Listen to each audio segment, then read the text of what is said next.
नमस्ते।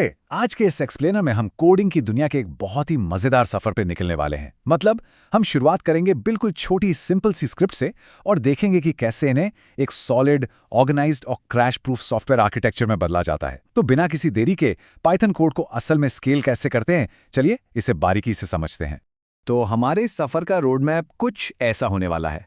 सबसे पहले हम फाइल्स का इस्तेमाल करके डेटा को सेव करना सीखेंगे। फिर बात करेंगे एरर्स और एक्सेप्शंस से निपटने की। उसके बाद हम मॉड्यूल्स की जादुई दुनिया में कदम रखेंगे और आखिर में जानेंगे कि अपने कोड को पैकेजेस में कैसे बेहतरीन तरीके से सजाया जाए। चलिए सबसे पहले बात करते हैं फाइल्स के साथ डेटा को परमानेंटली कैसे सुरक्षित रखा जाए। कोडिंग करते वक्त ना सबसे पहली और बड़ी टेंशन यही होती है कि जब प्रोग्राम रन होके बंद हो जाए तो हमारा सारा डेटा हवा में न उड़ जाए, राइट? यहीं पर एंट्री होती है फाइल्स की। ये फाइल्स असल में हमारे डेटा के लिए परमानेंट फाइलिंग कैबिनेट की तरह काम करती है। मतलब प्रोग्राम बंद फिर भी डेटा सेफ। इन्हें हम मेनली दो कैटेगरीज में बांट सकते हैं। पहली टेक्स्ट फाइल्स, जिनमें हर लाइन के आखिर में एक खास एंड ऑफ लाइन कैरेक्टर होता है, और दूसरी बाइनरी फाइल्स, जिनमें मशीन के पढ़ने लायक कच्चा डेटा होता है और कोई लाइन टर्मिनेटर नहीं होता। अब अगर इस फाइल में कुछ डेटा डालना है तो उसे सही मोड में खोलना जरूरी है। पाइथन में ओपन फंक्शन से हम ये तय करते हैं कि फाइल के साथ एग्जैक्टली करना क्या है। अब ध्यान देने वाली बात यह है कि R यानी रीड मोड ये बाय डिफॉल्ट होता है। अगर गलती से W यानी राइट मोड लगा दिया तो भाई ये पुरानी फाइल का सारा डेटा डिलीट करके उसके ऊपर नया डेटा लिख देगा। इसलिए अगर पुराना डेटा भी बचाना है और कुछ नया भी जोड़ना है तो A यानी अपेंड मोड सबसे सेफ और बेस्ट ऑप्शन रहता है। अच्छा, कई बार ऐसा भी होता है कि प्रोग्राम के फाइल प्रोसेस करने से पहले ही हमें उसे कुछ शुरुआती इनपुट देने होते हैं। यहीं गेम में आते हैं कमांड लाइन आर्ग्यूमेंट्स। प्रोग्राम के शुरू होने से ठीक पहले जो इनपुट्स दिए जाते हैं उन्हें हैंडल करने के लिए पाइथन में sys, argparse और getopt जैसे शानदार मॉड्यूल्स पहले से मौजूद हैं, जैसे कि sys.argv। ये मॉड्यूल क्या करता है कि सारे आर्ग्यूमेंट्स की एक लिस्ट बना लेता है ताकि हमारा प्रोग्राम आसानी से उनका इस्तेमाल कर सके। अब बढ़ते हैं हमारे दूसरे अहम हिस्से की तरफ, यानी एरर्स और एक्सेप्शंस को कैसे मैनेज किया जाए। देखिए, डेटा को सही से प्रोसेस कर लेना बहुत अच्छी बात है, लेकिन अब जरा प्रोग्रामिंग की उस कड़वी सच्चाई की बात करते हैं जिससे सबको डर लगता है, अनप्रिडिक्टेबल क्रैश। जरा सोच कर देखिए, क्या होगा जब रियल वर्ल्ड का कोई ऐसा इनपुट आ जाए जो प्रोग्राम से कोई ऐसी चीज करने को कहे जो मैथ्स के हिसाब से पॉसिबल ही ना हो, जैसे किसी नंबर को 0 से डिवाइड करना। सुनने में ही डरावना लगता है ना? बिल्कुल सही सोचा। ऐसे में तुरंत जीरो डिवीजन एरर सामने आ जाएगा। ये एक ऐसा बिल्ट इन एक्सेप्शन है जो स्क्रिप्ट को वहीं का वहीं रोक देता है, एकदम अचानक और पूरी तरह से। अब इमेजिन कीजिए कि ये कोड किसी बैंकिंग ट्रांजैक्शन सिस्टम का हिस्सा हो। क्या वहां ऐसे अचानक हुए क्रैश को बर्दाश्त किया जा सकता है? बिल्कुल भी नहीं। तो इन क्रैश से बचने के लिए पहले हमें इन एरर्स को समझना होगा।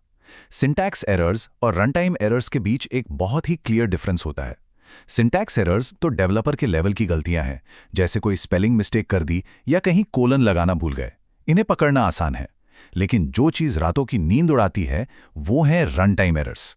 ये तब आती हैं जब कोड तो बिल्कुल सही लिखा है, लेकिन किसी बाहरी वजह या गलत यूजर इनपुट के कारण प्रोग्राम उन इंस्ट्रक्शंस को रन नहीं कर पाता।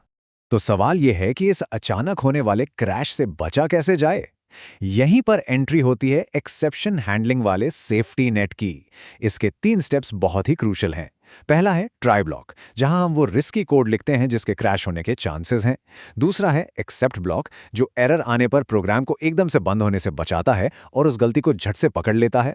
और तीसरा, जो बहुत खास है, फाइनली, ये इस बात की गारंटी देता है कि चाहे आपका कोड पास हो या फेल, फाइल्स को क्लोज करने जैसा जो क्लीन अप का काम है वो हर हाल में पूरा होगा ही होगा। इस पूरी प्रोसेस में एक बहुत ही स्मार्ट टेक्निक छुपी है, एक्सेप्ट एक्सेप्शन एज ई का यूज करना। ये छोटी सी लाइन हमें उस एग्जैक्ट एरर ऑब्जेक्ट को पकड़ने की ताकत देती है।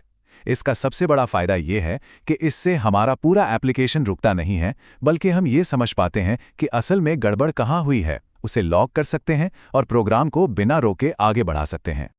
अब 0 से डिवाइड करने के अलावा भी तो ढेरों मुसीबतें हैं जो कोड के फ्लो को बिगाड़ सकती हैं। यहाँ कुछ बहुत ही कॉमन पाइथन एक्सेप्शंस की लिस्ट हैं, जैसे कि इंडेक्स एरर, जो तब आता है जब हम किसी लिस्ट की लिमिट से बाहर की चीज एक्सेस करना चाहते हैं, या फिर इंपोर्ट एरर, जब प्रोग्राम को कोई जरूरी फाइल ही नहीं मिलती। ये सब देखकर एक बात तो साफ हो जाती है कि कोड में एक स्ट्रॉन्ग और रोबस्ट एरर हैंडलिंग का होना कितना जरूरी है। चलिए अब आगे बढ़ते हैं अपने तीसरे टॉपिक की ओर, द मैजिक ऑफ मॉड्यूल्स। तो अब तक हम अपने प्रोग्राम को क्रैश होने से बचा चुके हैं, लेकिन जैसे जैसे प्रोजेक्ट बड़ा होता है कोड भी भारी भरकम होने लगता है। यहीं पर मॉड्यूलर प्रोग्रामिंग सच में एक गेम चेंजर साबित होती है।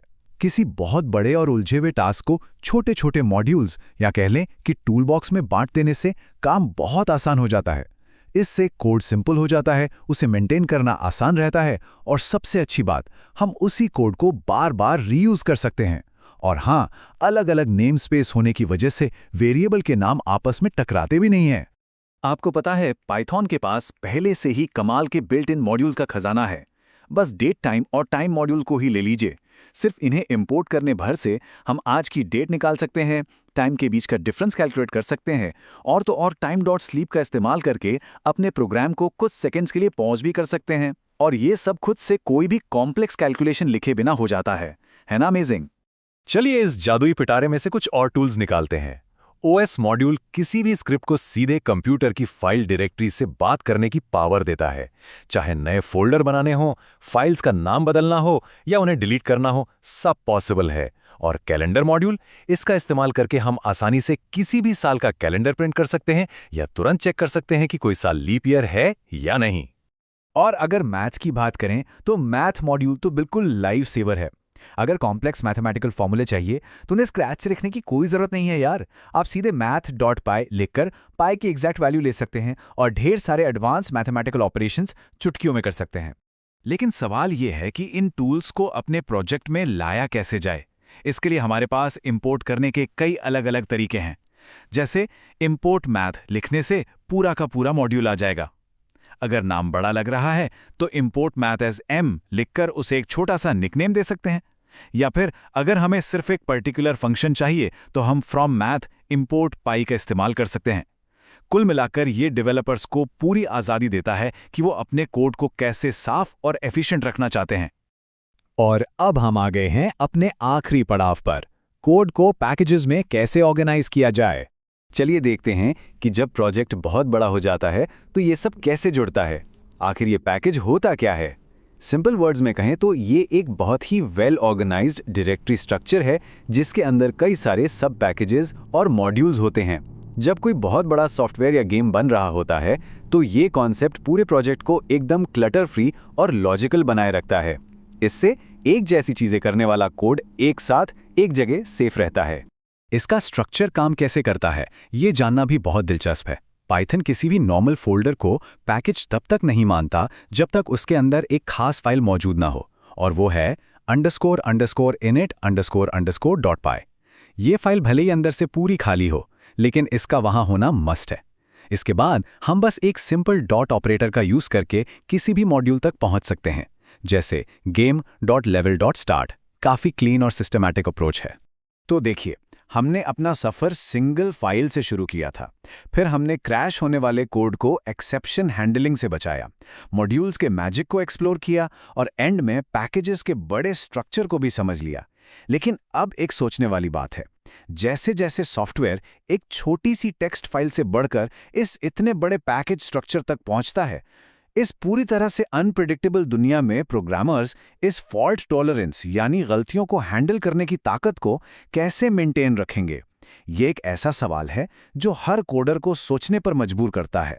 खैर, आज के इस एक्सप्लेनर में हमारे साथ जुड़ने के लिए बहुत बहुत शुक्रिया। सीखते रहिए और शानदार कोड लिखते रहिए।